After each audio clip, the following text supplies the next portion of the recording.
With your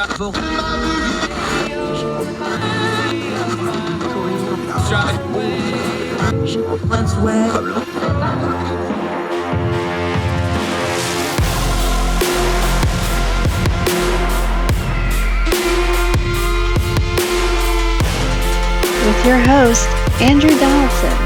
This is Heard Tell. Hi, welcome to Heard Tell. All right, he's back. He's one of our favorites. Peter Pitschke's back with us. He's a reporter. He's a great journalist, good friend of the program. How are you, sir? Great to have you back. Howdy, howdy. Great to be here again. I'm doing well. Great. I love having you for culture stuff because I'm pretty upfront. There's a lot of this stuff I just don't understand. It's not my thing. It's kind of a foreign language to me. So I'm glad you're here to explain it to me. Let's start with a big ticket item that kind of got on everybody's radar this week, and then we're going to get into some other stuff because it does touch on gaming culture and news media and how it crosses over. For folks that don't know, there's a new Harry Potter game out, Hogwarts Legacy. There's been a lot of press about it. It's very, very popular. It's selling really well. It's rated really highly. But anything with Harry Potter, people get into the J.K. Rowling's things. They get into the controversies with some of her personal opinions, even though she doesn't really have anything to do with the game other than creating this world and these characters. Just for folks that don't know, kind of explain it for a minute, because this is one of those things where there was trying to be a backlash on it, but the thing's so popular, the backlash doesn't really seem to work. Or as one gaming journalist wrote, this is going to be a referendum on J.K. Rowling. Well, the referendum is people just want to play the game, it looks like. No, and that's correct. It's a good news, bad news situation. The good news is the game is excellent. So Hogwarts Legacy is the 7-year endeavor by Avalanche Software on behalf of their publisher, Warner Brothers, of course, who owns the license to Harry Potter. And this is basically, you get to live the fantasy that you kind of wanted when you were a kid, when you read those books. I was playing the game just last night. It's pretty good. People are pretty happy with it. I would say it's around an 8 or 9 out of 10. That's where most people are scoring it. There has been some backlash, not because of anything the game has done or really the game developers, but because of J.K. Rowling's comments on transgender issues, the stuff with women's shelters and bathrooms.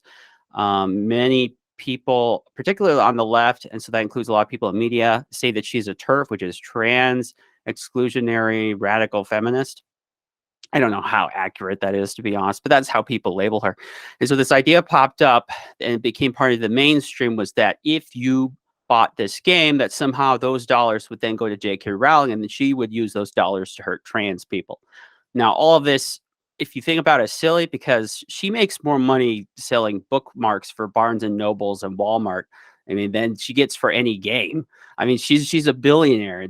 She's one of the richest people on the planet. So if the game sells, the game doesn't sell. That doesn't affect J.K. Rowling all that much. I think the good news here is that it used to be with media, particularly from gaming journalism, that if they really hated something, they could gang together and they could try to kill it. And there were many cases of that, especially prior to 2016. But what we're learning now is that despite all the hate in the media, despite so many people telling you, if you play this game, you're a very bad person, it hasn't worked. The game is outselling records. It's outpacing even the best expectations for it. It had yesterday over 1.2 million people on Twitch streaming the game. So that's people who are playing and then other people are watching them. And that doesn't include everyone that's just, playing the game right now. So it's a mega super success. It's a great game. It's really nice to see that it is doing so well. It is a little sad that the juice that the gaming press used to have doesn't seem to be there anymore. But in this case, they were choosing to use it for in a wrong way. Yeah, Peter Pitschke joining us. We need to explain something here, though. My friend Jay Bird over at Ordinary Times wrote this up when this kind of broke out at the end of last week and over the weekend. He pointed this out, and I want you to explain it to folks that aren't real familiar with how gaming works, especially business gaming like Twitch, like streaming, like writing about video games, covering video games. That's a specific niche business model now. And Jay really laid this out good. He's like, what happened here was the big time streamers got the game early. And this backlash really started because everybody started dogpiling the gamers that got it early of, why are you playing this game early? Because that was just a handful of people. But then as soon as everybody had access to it, everybody started playing it. it sure looks like this was one of those things where it was everybody kind of want to project that. Look, if you got a problem with J.K. Rowling, I have no problem with you boycotting the game. It's your money. You're allowed to protest whatever you want. Fine and dandy. But we got a little bit of data here, and I think Jay was right to point it out this way. They just jumped on the early folks, but then as soon as everybody else got it, everybody else was just playing it anyway, too. It does look like this was a little bit of the online didn't actually match what people were actually doing once they could just settle in and play the game. Feels like a lot of projection going on here. Definitely. It is sad how often the reality of what actually happens with gamers, what they want to play, what the discourse is, doesn't match what is being pushed in the press or you see on social media from big or verified outlets. That is actually a very common thing, but it doesn't get talked about all that much because, to point it out, it says the people that are in charge or that are the official voices for these things maybe aren't representing the player base like they should. I think this is, of course, it's an issue of the Streisand effect. When Jonah Goldberg coined the terms, when Streisand didn't want people to be able to see her summer house on the coast, and then just talking about how they weren't allowed to talk about it made more people interested. I would also say that people do not like being told what they can't do. And when they had with those initial influencers, when we had people, these activists that say they're trans activists, and they would go onto Twitch and they would start sending really ugly comments and encouraging others to do so. There's a particular Twitch stream that went viral. You can find YouTube where this guy is gaming with his girlfriend and she was just checking the comments and she has to leave the room crying because it got so vicious. People really hate that. They don't like, being so controlled, especially when it's something that is pretty up in the air. Is this really going to hurt trans people or not? And having everyone decide for you, people hate that. Which I like to see that. I like to see that people still have open minds and are willing to decide for themselves. But it is sad that it was even necessary in the first place. Yeah, this leads to something we've been talking about a little bit. Peter Pitschke joining us. Gaming culture is its own thing. I don't think it's fair to call it niche anymore because it's really big business. So I think niche I think that's almost downplaying what it is. Gaming culture, the business of gaming. Look, video games is integrated in everything because every movie has a video game. Shows have video games. It's anymore. It's its own entertainment sector, for lack of a better term, right? It's like movies. It's on that level almost. But the media coverage of it, there's two sides to this. When the mainstream media gets a hold of something like the Hogwarts thing, like the G4 thing we're going to talk about in a little bit, pick whatever, there's been a couple examples. They don't really know how to cover it other than inside of their own templates. And you're a journalist, you know how that works. And then the other side of it is the folks that are inside of that bubble don't always communicate or present to the outside world their best foot forward because they're used to being inside of that world. Is that a fair way to put it? Because I don't think we're getting good media coverage when something like this happens from either side. I would agree for the most part. There's several issues really why that is. For one, the mainstream press are full of people that don't really consider gaming as a big part of their lives. It's not something they think a lot about. That's probably because the mainstream press versus the gaming press, there is a bit of a median age difference there. Mainstream press is probably people who are older. They come maybe from a more upper class background. And no offense to them. I think the other issue is that even though gaming is huge, I mean, there's many more dollars being sold every year for video games than movies, television, books, etc. But the coverage of it is pretty niche. There are a couple reasons why that might be. Besides, like, the gaming press is very political. They have an activist mentality. The gaming is not a niche culture, but there are many niche terms in it. And so that's very focused on a smaller audience. And you can see even when there is success, when the gaming press crosses over and does well in the mainstream, they usually aren't allowed to be there all that long. We just had the Washington Post, which closed Launcher, which in the world of the gaming media was actually a very successful venture. But they're just to the Washington Post and Bezos. There just didn't seem to be enough money there, so they let go. And we are, of course, seeing firings in gaming media across the board, even as games are selling better than ever.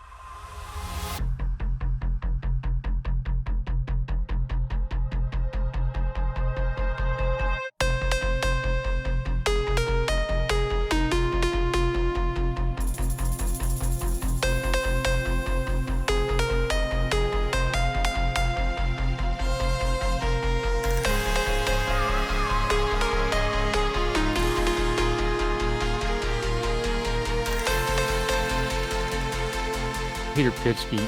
Again, this is a little bit of a culture thing for folks that aren't familiar with it, but this ties into the G4, and we'll get into your interview with Frosk here in a minute. But G4 came back and disappeared. It was a channel about video gaming. Part of the problem with the press of video games is it's almost like YouTube on steroids, the way Twitch works, the way streaming works.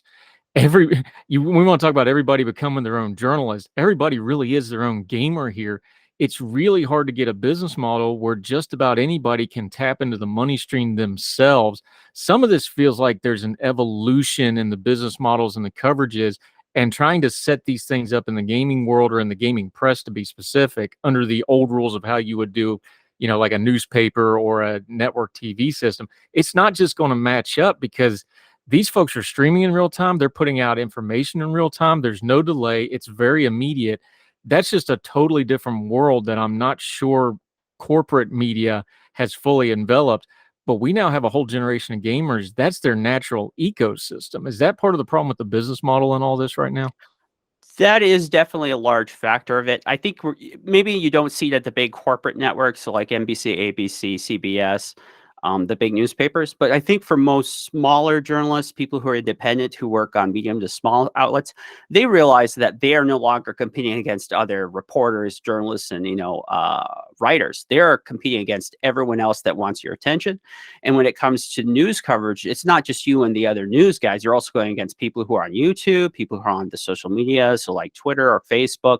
There are even smaller platforms which in their own ways get used similarly. They have platforms, it's actually pretty big, but to people who are aware of it, Discord is another one. I think gaming, it's to that, but to the 1000th degree, because gaming media, the people who are in charge of it, were so kind of bent not positively towards their audience that they let an opening. And so you have all these people who are on YouTube, all these people who are on Twitch, and they can command, some of these guys, millions of people at a time. And that model is out competing the typical video game news model. And so we're seeing a lot of change there. It is really interesting because you have all this money, games bigger than ever, and the game press seems to be shrinking. But the YouTubers who cover gaming, they are doing just fine. Yeah, Peter Pitschke joining us. He's also the host of wonderful Culturescape podcast. You got a lot of attention, and you got some of that game press attention with your interview with Frosk. The G4 thing I just mentioned, again, just kind of give the background here before we get into that. Why? Because this goes to a lot of this. They brought back G4, and it didn't work. Again, it failed pretty quickly. And the whole thing with that, and you give the full background on this, things changed. It wasn't a great model to start with, and then the things that had happened since then made it even more tough. And then that gets into the interview and the controversies, because a lot of that goes to some very core things. Who is your audience? What's your responsibility to your audience? How do you understand your audience? What does the audience owe you, and what do you owe your audience when it's a shifting landscape, culturescape, not to use a pun on term? That's shifting under their feet as they're doing it, and the company's failing and people are getting flack. That's just a lot of really cross streams to all these core issues we just talked about. And this is kind of a good example of it, isn't it? It is. We're seeing huge changes in media. Even in my short time I've been in the business, we've seen just huge fluctuations for how the work is looked at, how you move in your career, what are the expectations for your audience. And I would say for the most part, those are for the positive. But when it comes to making a livelihood, making money in news media, it is very difficult often. The story of G4 TV is, some of you may remember back in the 2000s, there was this video game channel. It really had only 2 good shows for the most part. And then it would put on like reruns of Cops and Cheaters for like 12 hours a day. That was G4 TV. It did very well, though, for what it was. It got closed down. It really was pretty much winded down by 2009, but it was officially closed 2011. Well, the Comcast, the giant billion-dollar media company, they decided they would bring it back, and they brought it back under their subsidiary Comcast Spectacor, which was run by the CEO of Comcast's son, Tucker Roberts. And so they decided they were going to bring back the G4 TV brand, but this time they would try to update it for the modern communication standards. So, of course, places like YouTube and Twitch, but also they try to focus on linear. And this ended up being just a fantastic screw up all the way around. When they brought this back, there were several things that went wrong, besides the fact that they decided they would have like 7 different verticals they're focusing on. So it wasn't just for YouTube, it wasn't just for Twitch, it wasn't just for satellite or cable, it wasn't just for Roku. And I'm trying to think of the last one. They had, by the end of it, 7 different verticals, which means you have a team. Say you have a team of 8 people, and they're supposed to make content for one of those verticals, say YouTube. They would expect them to make about 15 hours of content for a week. Now, times that by 8, and you can see the problem there. The other problem was G4 TV, Comcast really never understood their audience. And so when they brought back this brand, they tried to act as if nothing had happened, and they didn't really recognize where the games media were, where people were now, and they just weren't able to gain traction. So it's hard to tell totally whose idea it was, but last year, January, just a few months after they brought this back, one of their hosts, Indiana Frosker and Black, who had previously, before G4 TV, was a fairly popular sportscaster for League of Legends, which is an esports game. And she decided to give this rant, and it was interpreted as sexism in gaming, and that the target audience was everyone in gaming.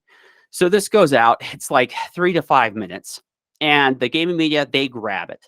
I'm glad I talked about them a little earlier here, because it gives you a sense of the animosity in the relationship between the gaming media and gamers. And so the gaming media took this rant, and they didn't say it was just Frosk has issues with people who are attacking her at work or in her YouTube comments.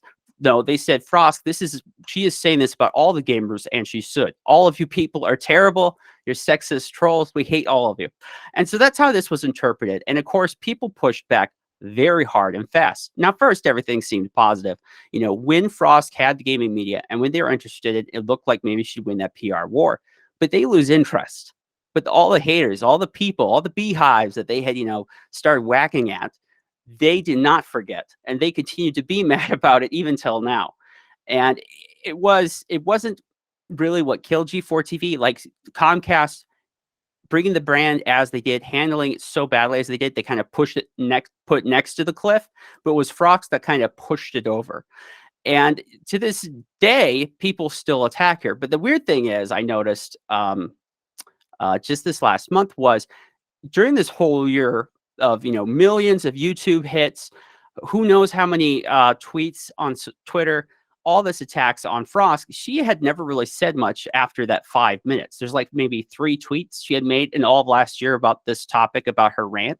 And that seemed weird to me. So after a friend got to interview one of her coworkers, I decided to try to reach out to her and her agent again. And to my surprise, they agreed to have Frosk come on my show. And she sat down with me for almost 4 hours. It's a great 2 hours and 15-minute interview, and we get into a lot of that. And it turns out, from her side, things, they are much more complicated. But the media system in which we live does not like complication, and it really, even though we seem to have more access to media than ever before, I think what people expect are takes that are more simplistic than ever before. And all of that really hurt her badly.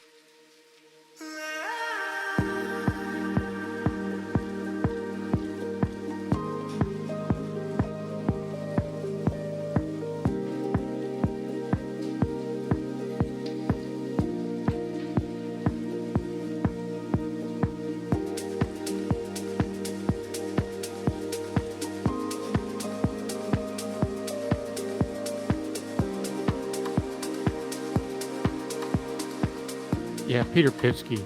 Look, I didn't know her at all until basically you started covering it, and I went back and read it. So I think I'm pretty decently neutral when I watched that interview, and I watched it a couple times, and I took it in sections because it's a long interview, and we're going to link to it. It's on his Culturescape page. Great channel. Make sure you subscribe to that. So I don't know all the particulars. I'm just watching it fairly neutral, right? Yeah. You can tell a lot of anger. Like, I got a lot, and I'm not talking about reactionary anger. I'm talking simmering. This is stuff that is not one rant or one incident or even 1 or 2 years. This is deep-seated stuff. This is deep-seated cultural stuff from the world that she chose to inhabit in, the gaming world. This is not stuff that is unique to her. This is stuff we've heard from other places. But that's what I got from her. And aside from what she's saying, and there's a lot of he said, she said in here, and folks can parse that out as they will. I just got a lot of simmering anger at how this situation unfolded. And then the reaction to it, which seems kind of disproportionate. Is that kind of a fair way to lay it out without getting into all the, the rights and the wrongs and who did what to who? That's just a general impression I got just listening to it. Yes. People don't like to hear it necessarily because it doesn't please any particular side. But yes, the amount of negative attention and vitriol that this woman received was disproportionate to what she actually had done.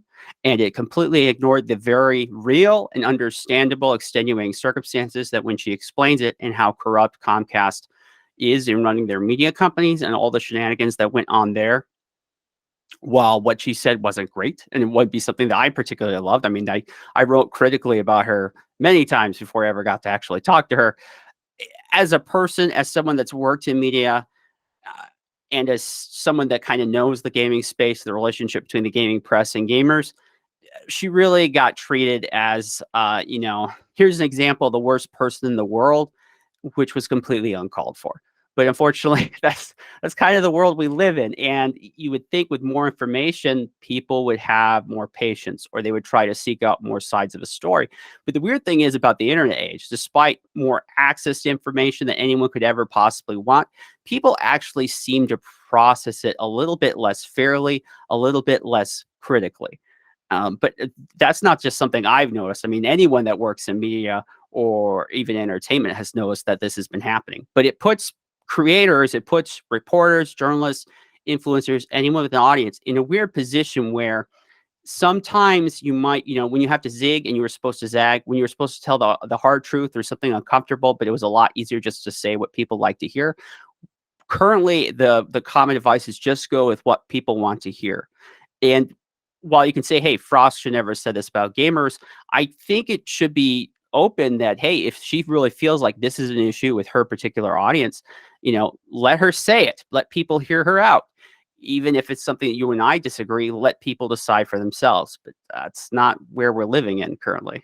Yeah, Peter Pitschke. This gets back to where we started. And that's why I wanted to walk through a couple of the other things. First is criticism's too strong a word, but one of my takeaways from listening to that interview, and again, pretty neutral because I don't know all the parties involved. I'm not a huge gamer. I play a couple of games here and there. I don't really have a whole lot of time for it. Not my world, right? I just dabble in it when I'm trying to cover it. It is also very clear to me that while she obviously feels the way she feels and she's entitled to, this is a great example of what we talked about.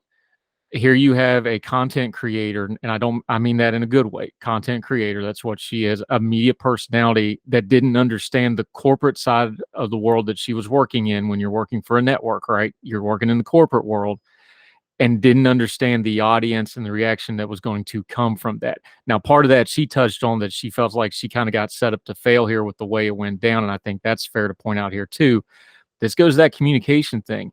You got to know your audience, and the corporate world and that audience, they're just not on the same wavelength a lot of the time. And stuff like this happens where those content creators more and more, I think they're going to end up getting caught in the middle when they try to dabble in the corporate world and still retain their audience. Corporate, big companies, they see the big numbers. They want their piece of the pie, but they don't understand how the pie was baked, nor do they really care all that much. That was the giant mistake here. Frosk, when I talked to her, here's one of the few. She said a lot that was surprising. I actually feel quite, not me as a person, but my opinion of her and understanding the story widened significantly. And it almost makes me to the point where I feel bad because I feel like how I reported on her before, based on who I could talk to and the information I had, was a bit too black and white. But she kind of, like you said, got set up to fail. Comcast had decided to take that rant she made. Now, she thought, according to her own words, she had been asking to do, these 15 hours times 6 amount of content every week. And so much of that was throwaway. And at that point, you're just on the content mill constantly. You're just trying to churn out as much content as you can get the organ monkey to grind. And so they said, hey, just, you want to give this rant, talk about what you hate about in gaming as kind of like a funny, kind of sarcastic New Year's thing. She says, okay, sure. Now, she thought in her head, and they thought, this is going to seem like 2,000 people max. right? So not very big for how much money was put into this thing. But people at Comcast, they thought that this was almost old style, was like any publicity is good publicity. And so that someone decided, I don't know if it was just marketing or if middle management was all, but someone decided they would take this rant for this specific audience and blow it up as big as possible. Get as many people to see it, get as many people as mad, and then hope that somehow this would turn into usable attention for Comcast. It's like the old Simpsons meme. It's like step one, make every step one, blow this up, make everyone mad. Step two, question mark. Step three, everyone loves us. They didn't really have a plan for how to transform that somehow to everyone liking them. And so Frost kind of got put in this position where she was used as this lightning rod for all this vitriol that came their way, for people's feelings about what happened to the brand at Comcast, for people's feelings about how people in the gaming press treat people in their audience, and just for the feelings about influencers in general. And the ironic thing in all this is when I talked to Frost, she said, if they had asked me, I would have told them, no, do not post that. Do not post that. That is not a good idea. So Frost at some level did understand this was a bad thing to do, but Comcast, the giant corporation with all the money in the world, all the top experts, whoever they want, they could pay for it. They did not seem to understand. And I think when influencers and news people try to work with these companies, they should realize that there is going to be an information gap that if we are not careful, that's probably unbridgeable for us. Yeah.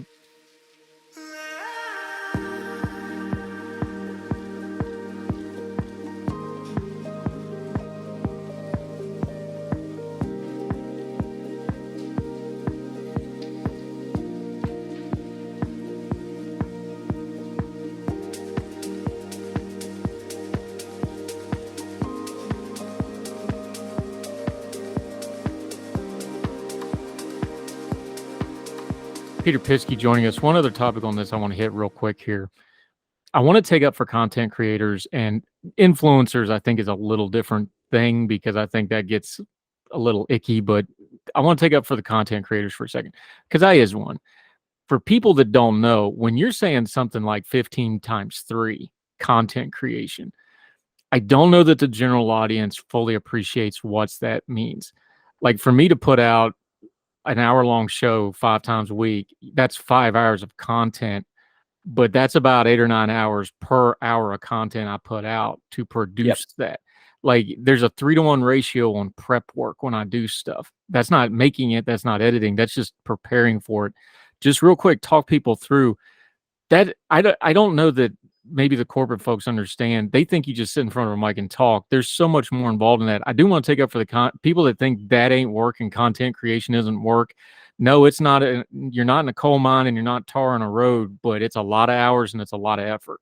Definitely. No, that is a great point that people didn't really understand how that works. That definitely seemed very true, especially since so many people that were hired for Comcast Spectacor were people who had previously worked at linear TV, especially for WWE wrestling, oddly enough. And they did kind of have an older understanding of what it took to make content. But you were right. It is, this is one thing I always get pushback for when people ask, what are the problems with journalism? What are the problems with the media? Why does it seem different than it did before? And one of the things I usually point out is like the vast majority of people who work in journalism are not millionaires. Okay, these are people who, if they're lucky in most markets, will be able to get $60,000 a year.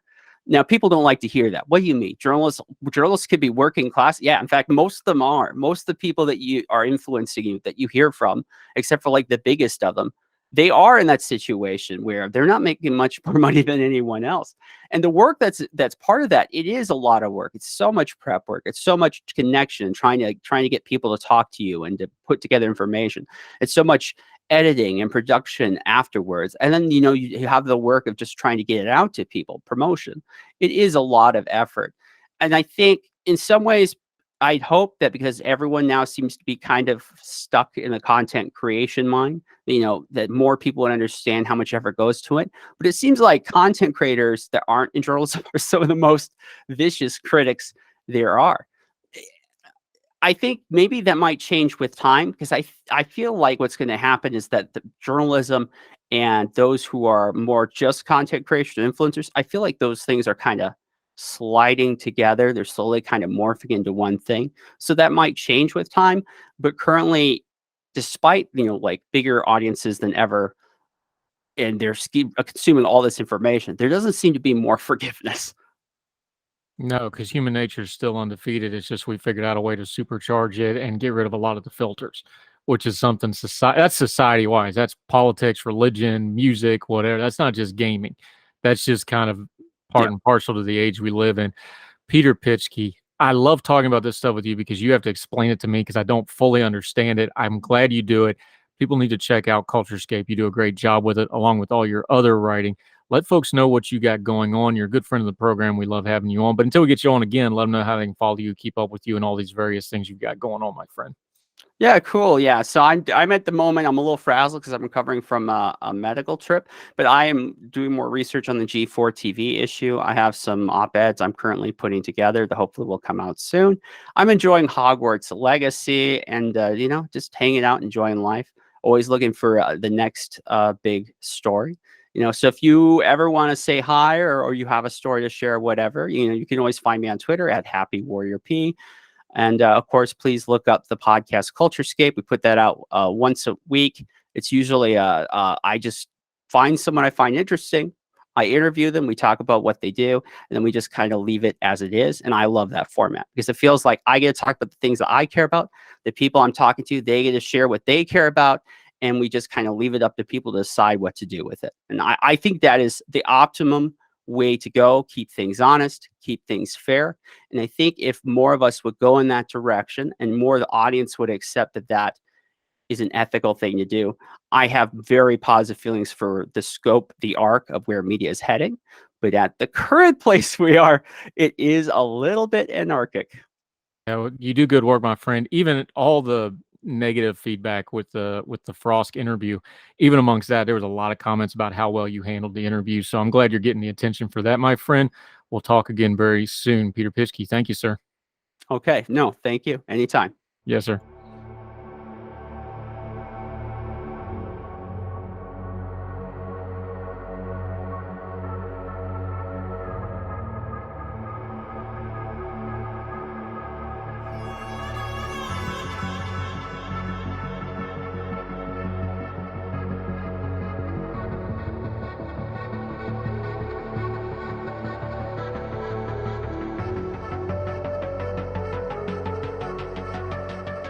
How do you think we handle those? Because I'm always torn because we do the writing stuff like at ordinary times, like, well, how do we cover these things? But then at the same time, practically what do you do with them? Because my first instinct with wackadoos is you ignore them because everything it's like a grease fire. Anything you try to do to put it out, you're just going to spread it because everything is publicity to these people. What do you think we should do to handle them? Because we can't really ignore them because that doesn't work. You can't engage them because there's no good faith there. It's silly putty nailed to the wall. You're not going to get anything productive out of engaging with them.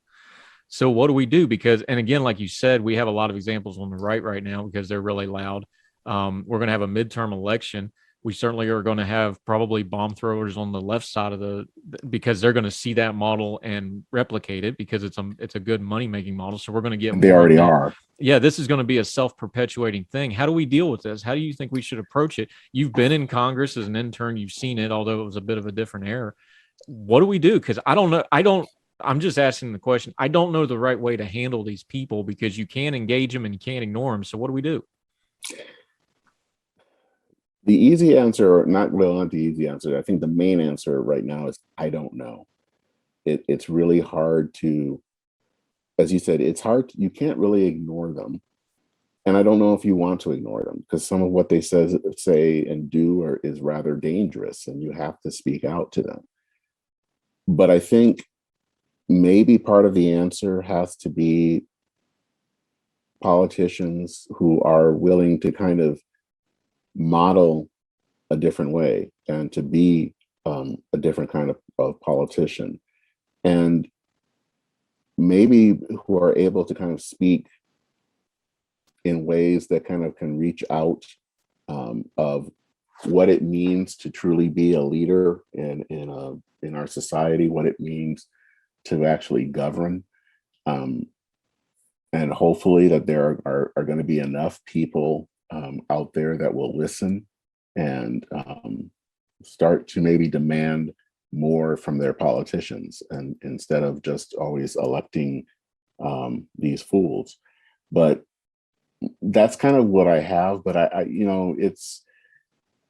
I really feel like sometimes we're at this crossroads in American society where the answers just don't come easy. And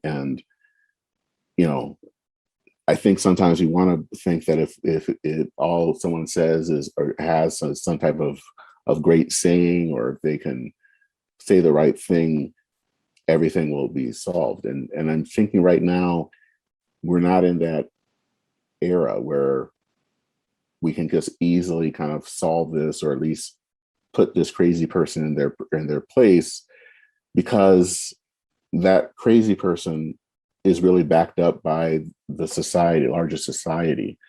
And I think we have to kind of sit with that and figure out what is the answer. Because I don't think it's going to be that easy. I would love to say that here's the answer, that we can kind of combat the crazies, but I don't know. I really don't. We were kicking this around on the radio show a couple of days ago, and I this is a really big thing. But I just want to throw it to you because I just want your reaction to it. Is we were talking about, I think we're in a dispensation of time in America that we don't really understand, because we've been so focused on post-World War II America for the last 70 years, and we've kind of lived on the fumes of that in a lot of ways. And we see the societal unrest because you have minorities and people like that are 20, 30 years behind that because of the civil rights movement and things. Is a lot of what we're seeing now, and I'm talking real big picture here, not just politics, is a lot of what we're seeing in America now, that with social media, with the technology, we're just having a reckoning of what we are as a people. And because everybody has a voice and everybody has a face online now, and everybody has an ability to amplify and interconnect, that we're just having a long overdue reckoning of, hey, this really is a big, very diverse, very pluralistic society. And there's a battle royale that's just got to be worked out, because people are just, for the first time, a lot of them realizing that, hey, there's most of the people in this world and in this country aren't like me at all. And there's millions of them. Is that kind of big picture what's really going on here? Is just for the first time people are having to deal with, oh, my little conclave that I grew up with, I'm a global citizen now, and people are having to try to work that out, and some of them aren't working it out real well. I think it is. I think we have been for a long time, and the way our whole reality has been shaped up has been the post-war consensus. But that consensus actually probably broke down in the 80s. And I think we are living with those fumes. But the 80s were so good. See, not to interrupt you, but that's where I think that's where the breakdown is, because we had the economic resurgence in the 80s. I think, and I was a baby. I remember the late 80s because I was born in 1980. But explain what you mean by that to folks that are maybe younger or just haven't thought of it that way, because people think of the 80s as a really good time in America. How can that be where the breakdown occurred? Because things were good in the 80s. We had, pop culture explosion and MTV. Explain what you mean by that, because it runs counter to what a lot of people think that time was. So explain that a little bit, if you would, please, sir.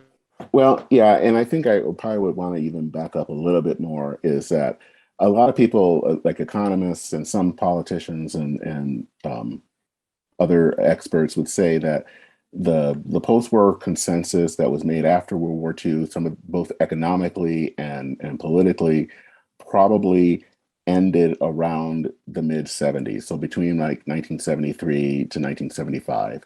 So when you, and we know what happened right around that time. So. Exactly. Yeah. And I don't really remember that time much, because at that time I was a kid, and I was born in 1969. So I don't remember the consensus. And we all know what happened with the 70s economically and all of that. The 80s, I think the reason sometimes we remember it so fondly is that things did get better. And I think sometimes, even though it got better, that doesn't mean that the consensus hadn't, that things weren't changing. That I think the economy was still kind of changing over. There was still lots of movement of what things were happening. If you lived in Michigan in the 1980s, it was a mess because the auto industry was changing. We were dealing with competition from Japan, but we were also dealing with technology, and that you didn't need as many people to make cars and all of that. So though there were things that are happening, even though I think the wider economy was doing rather well, there were parts of it where things were changing. That was also, the rise of I think the tech industry becoming greater. So, even in those times of change, and even in the times when a consensus has ended, there are going to be good points. I think that there are going to be times where things go well. And I think that went into the 90s as the economy was still going strong. It was probably even better than it was in the 80s. Where it kind of faltered and where we started to have problems, I would say, is probably around the year 2000 politically, because of course that was the year of that election. And then I think that caught up then in 2008 with the economic problems and the crash of the market and all of that. Those two things together, I think, really just kind of shattered any illusion that things were still going well. I mean, there was already a lot of change. Like I said, there was been a lot of change going in the 80s and 90s, but no one really noticed it as much because the economy was doing so well. When the economy wasn't doing as well, and then also when Washington wasn't doing as well, that's when we started to see things happening. Top that off with the fact that our society was changing. We have, I think, for a long time, especially during the post-war consensus, World War II consensus, to put this probably in the most crudest way possible, we still thought of ourselves as a mostly white nation. That has been changing dramatically over the last 40, 50 years. Immigration and other things have changed in that we are much more diverse than we ever have been. And that's going to bring up a lot of questions and a lot of friction. This is why I think why we have this whole thing about the 1619 project and all of the kind of craziness on that, is that we're all trying to figure out, okay, so now we have this country, and what does it mean to be an American? What does it mean to live in America? What does it mean that we are a democracy, but yet we also have this horrible history of slavery or how we treated Native Americans? And so we're all trying to deal with all of those issues. Some, actually most, not very well. And so I think a lot of what we're seeing is, I think you are correct, that we're heading into something new. And I think we're all nervous about it. And to talk about social media for a second, I don't know if you've read or heard much from Martin Gurry, who talks a little bit about, how the media was once, that there were kind of gatekeepers in the media. And of course, you only had at one time 3 networks and all of this stuff. And, with social media now, anyone can say anything. And there are people who don't like that. They wish that we could go back to what it was, but that horse is out of the barn and into the next county and down the valley and into the next state. I mean, it's just gone. I don't think we can go back to what we once were. I think we have to figure out what it means to live now in this era of social media, and instead of trying to long for some day that it is just not coming back.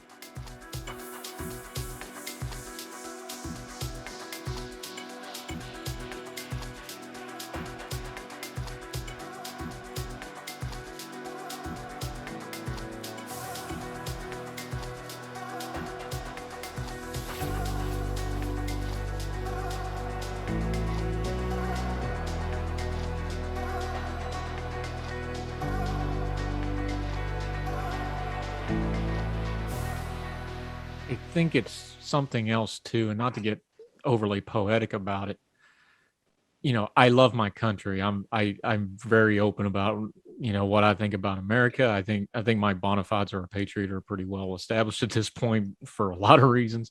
I love my country. Part of this that we're talking about is understanding that I love my country. Other people also love our country, but they love it differently, and they express that love differently, and they got there differently, and almost like a family relationship, not to beat a metaphor to death, but their relationship with the country has different baggage than mine, and they have different experiences with their country than I do. And unless you're just going to really do a deep dive into history, which granted guilty because I'm, a history guy at heart. My dad was a history teacher and made sure I knew all that stuff. A lot of people just don't have, maybe they've never taken the time to understand that, hey, they can still love this thing that I love. They're just loving it differently, and they're loving it from a different point of view. But that's not just advanced citizenship, which America demands of us. That's advanced adulting. And yes, I don't think it's something we can really teach. I don't think you certainly can't legislate it. You're not going to make people do it. But I think it's a modeled behavior and an advocacy thing where we just have to keep pushing people to go like, hey, part of one of the great freedoms in America is the freedom to be wrong.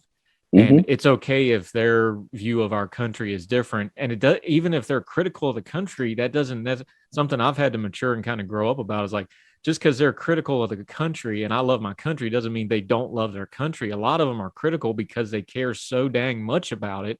It's coming off as anger, and it's coming off as frustration, and they want things to be better. This isn't just a political thing. This is adulting. This is grown, it's cultural. This is grown folk stuff. And there's just not enough people at the grown folk table to talk about this right now, because people keep coming with mess and getting sent to the kids table. I don't know what kind of family you grew up in, but that's how it works. Grown folk talk at the grown folk table. That's a privilege, not a right. And it seems to me that those are the things that we just don't have a good way of dealing with right now of, hey, this is the advanced adult citizenship we need to work on to maintain being a great country.